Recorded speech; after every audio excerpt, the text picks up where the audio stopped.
मुस्लिम अक्सरियती मुल्क पाकिस्तान में सियासी, अस्करी और मजहबी इशराफिया पिछले 74 बरस से इस्लाम के नाम का चूरन सिर्फ और सिर्फ अपने मफादात के तहफ़्फ़ुज़ के लिए बेच रही है। हालांकि हकीकत में ऐसा कुछ भी नहीं। पाकिस्तान में आम आदमी से लेकर उलमाए कराम, कानूनदान और जजेस तक को यही गलत फहमी है या वो आवाम को इस बात का यकीन दिलाए रखने पर मामूर हैं कि पाकिस्तान एक इस्लामी रियासत है। पाकिस्तान मजहब या इस्लाम की बुनियाद पर वजूद में नहीं आया था, बल्कि कौमियत की बुनियाद पर बनाया गया था। ताहम ये साबित करने के लिए कि पाकिस्तान का क़याम की बुनियाद इस्लाम है, मजहब के ठेकेदारों ने दो कौमी नज़रिए का चूरन बेचना शुरू कर दिया और ये मौक़िफ़ अपना लिया कि चूँकि हिंदू और मुसलमान दो अलग अलग कौमें हैं, इसलिए दो कौमी नज़रिए की असल बुनियाद इस्लाम है, जो कि सरासर इल्मी बददयानती है। लेकिन अब वो वक्त आ गया है कि इस गलत फहमी को दूर कर लिया जाए। पाकिस्तान हरगिज़ इस्लामी रियासत नहीं है और ना ही ऐसा होना कभी मुमकिन था। बस आवाम को ऐसा बताया जाता है और ये जो आवाम को ऐसा बताने वाले हैं, इनकी अपनी निजी ज़िंदगियों में दूर दूर तक किसी भी मजहबी तक़सीम या मजहबी अखलाकियात का कोई अमल दखल नहीं। अगर कभी इल्हाद का चूरन बेचकर भी इनकी बालादस्ती कायम रहती हो तो वो इसे बेचने को भी तैयार होंगे। सच तो यह है कि पाकिस्तान में किसी भी हुकूमत के लिए आवाम को सस्ती बिजली, रोज़गार, सेहत और तालीम देना बड़ा मुश्किल काम है, जबकि आवाम के मजहबी जज्बात की तस्कीन करना इंतहाई आसान है। इसीलिए हमारी हुकूमतें क़याम पाकिस्तान से लेकर अब तक आवाम को यही तस्कीन फराहम करने की आदी हैं। तरीका वारदात यही है कि लोगों को इस्लामी रियासत का चूरन बेचकर बड़े से बड़े मसाइल से तवज्जो हटाई जाए। इस्लामाबाद में मंदिर की तमीर पर तनाज़ा भी इसी हिकमत अमली का मजहर है। ये बात तो तय है कि पाकिस्तान मुसलमान अक्सरियत का हामिल मुल्क है और दस्तूरी तौर पर जमहूरिया है। ये चार कौमियतों के हामिल दस्तूरी यूनिट्स पर मुश्तमिल फेडरेशन है।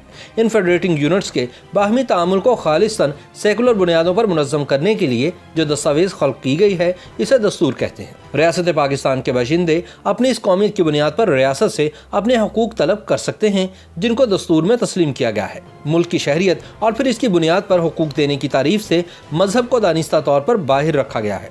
मसलन इस मुल्क का सरकारी मजहब इस्लाम है, मगर सिर्फ वही मुसलमान इस मुल्क के शहरी हैं जो इसके जोग्राफियाई अकाइयों के बाशिंदे हों। जो कुछ मजहबी रंग हमें मुमलिकत के निज़ाम में नज़र आता है, इसकी वजह सिर्फ ये है कि इस मुल्क में अक्सरियत मुसलमानों की है।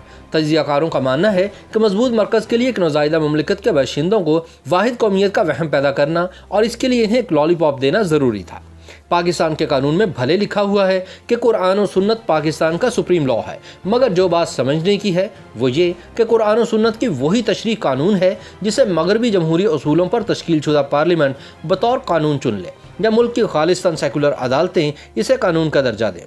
अब अगर फुकाहा कराम लाख कहते रहें कि दाढ़ी मुंडा शख्स और फिर इस गुनाह का मुसलसल इर्तकाब करने वाला गुनाह कबीरा का मुर्तकिब होता है और आदिल नहीं रहता, मगर फिर भी ऐसे शख्स को इस्लामी रियासत का सरबराह बनने या बतौर जज मुल्की कवानीन और इस्लाम के मुताबिकत और ताबीर व तशरीह करने से कोई नहीं रोक सकता। इसी तरह सूदी निज़ाम है और ऐसे ही रक्स और मौसीकी से लेकर शराब के सरकारी लाइसेंस देने और 5 स्टार होटल्स में न्यू ईयर पार्टियों का मामला है, जिससे ये साबित होता है कि शहरियों के लाइफस्टाइल में मुदाखलत करती कोई मजहबी पाबंदी बतौर कानून यहाँ नज़र नहीं आएगी। लेकिन फिर भी इस मुल्क के आवाम के नज़दीक चूँकि मुल्क एक इस्लामी रियासत है, लिहाजा एक इस्लामी रियासत का सबसे बड़ा फरीज़ा इस्लामी इक़्तिदार का तहफ़्फ़ुज़ ही होना चाहिए। यही वजह है कि हर चंद साल बाद किसी न किसी मजहबी इशू पर मुल्क के अवाम सरापा एहतजाज होते हैं।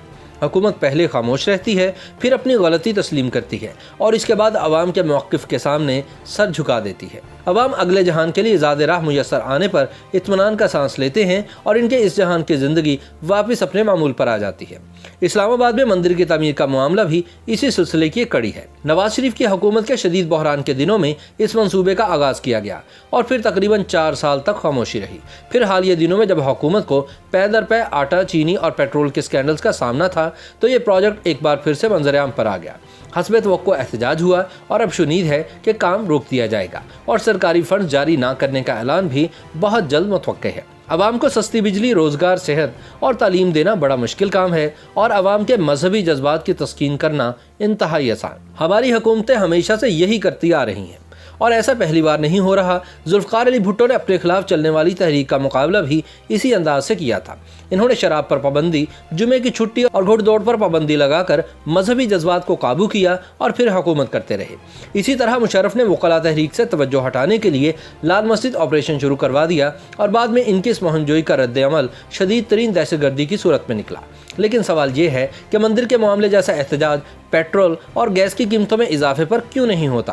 اور اسی طرح فرض کریں کہ فیض آباد کا ایک سابق دھرنا بجلی کی ہوشربا قیمتوں کے اضافے کے خلاف ہو رہا ہوتا تو کیا ایسا ممکن تھا کہ وفاقی دارالحکومت کئی ہفتوں تک عملاً مفلوج رہتا اور پھر اس کے بعد حکومت اور مظاہرین میں بجلی کی کم قیمتوں کا راضی نامہ طے پاتا؟ اس سوال کا سادہ سا جواب ہے کہ نہیں۔ اس لیے عوام کو کوئی حقیقی ریلیف فراہم کرنے کے لیے بالادست طبقے کو اپنے مفادات چھوڑنے پڑتے ہیں۔ YouTube پر گوگلی نیوز دیکھنے کے لیے youtube.com کی سرچ بار میں googly news T V type کریں۔ گوگلی نیوز کے پیج پر سرخ رنگ کے سبسکرپشن والے بٹن پر کلک کرنا نہ بھولیے۔ YouTube پیج پر اپلوڈ ہونے والی ویڈیوز سے باخبر رہنے کے لیے بیل آئیکن پر کلک کیجیے۔ آپ کو ہر نئی ویڈیو کے بارے میں نوٹیفیکیشن موصول ہو جائے گا۔